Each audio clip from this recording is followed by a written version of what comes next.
Charles Manson, the notorious leader of the Manson family cult that murdered actress Sharon Tate and 6 others in 1969, died on November 19. He was 83. Elise Samuels / The Washington Post. Charles Manson, the fiery-eyed cult master whose lemming-like followers staged a bloody two-night murder rampage in Los Angeles in 1969 that gripped the city with fear and shocked the nation, died on November 19 at a hospital in Kern County, California. He was 83. A spokeswoman for the California Department of Corrections and Rehabilitation confirmed the death by email, saying he died of natural causes.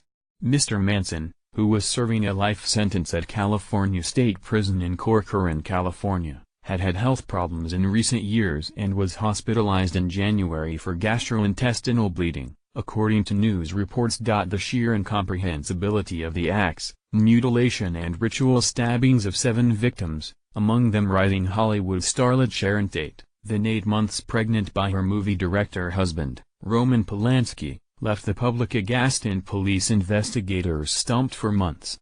For many, Mr. Manson and his ragtag entourage of runaways, 2-bit criminals and blindly loyal worshippers also symbolized the dark, even contradictory, excesses of the drug-driven, free-love 60s, especially in California. There, Mr. Manson and his so-called family members wandered the countryside, scavenging, stealing and preparing for an apocalyptic race war prophesied by their leader and dubbed Helter Skelter after the Beatles song. Charles Manson in 2014.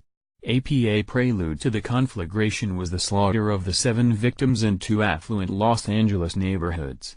Orchestrated by Mr. Manson on 2 successive nights in August 1969, the seemingly random killings were calculated to hasten the race war by making them appear committed by black militants.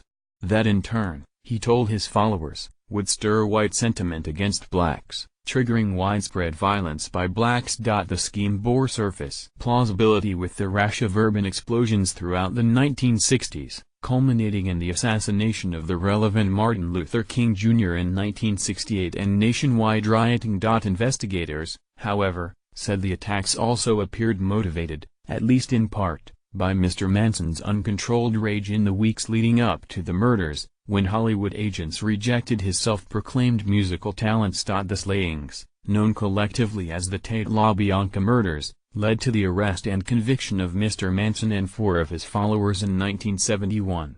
All were sentenced to death in the California gas chamber, but the sentences were reduced to life in 1972 when the state Supreme Court abolished the death penalty. Over the years, the Helter Skelter massacres, as they were often described, attained macabre folklore dimensions, generating books, songs, movies and even an opera. Mr. Manson transfixed the nation with his roving, luminous eyes and courtroom theatrics during the months-long trial in which he and 3 female followers, Susan Atkins, Patricia Krenwinkel and Leslie Van Houten, were convicted. A 4th family member, Charles Tex Watson, was convicted in a separate trial. Mr. Manson and the women, as well as family supporters outside the courtroom, repeatedly disrupted the proceedings with antics, shouting often unintelligible slogans and chanting protests in unison. Once, Mr. Manson was restrained by bailiffs when he lunged at the judge. Look at yourselves, he shouted another time, glaring at the spectators.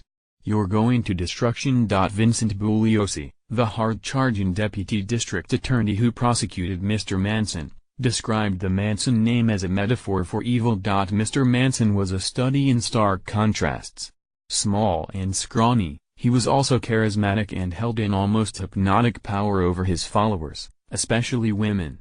Some believed he was divine. Investigators, academic researchers and journalists found him alternately erratic and focused, a proficient guitarist, a lover of animals, a racist and anti-Semite with a left-leaning hatred of the establishment and corporate America and bitterness over his rejection by the music celebrity world of Hollywood. He was not crazy, but he could fake it and had an insatiable need to control others, prompting him to recruit naive and malleable acolytes to his family, according to behavioralists who studied his life.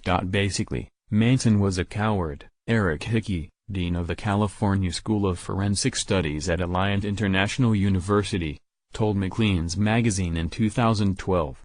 He was the kind of guy who had other people do his bidding, and I think he really enjoyed taking advantage of people who were gullible. Charles Mills Manson was born on November 12, 1934, in Cincinnati, the son of an unmarried 16-year-old girl who supported herself on petty crime. He never knew his father, and with his mother periodically jailed, he was shunted among various relatives in small-town West Virginia.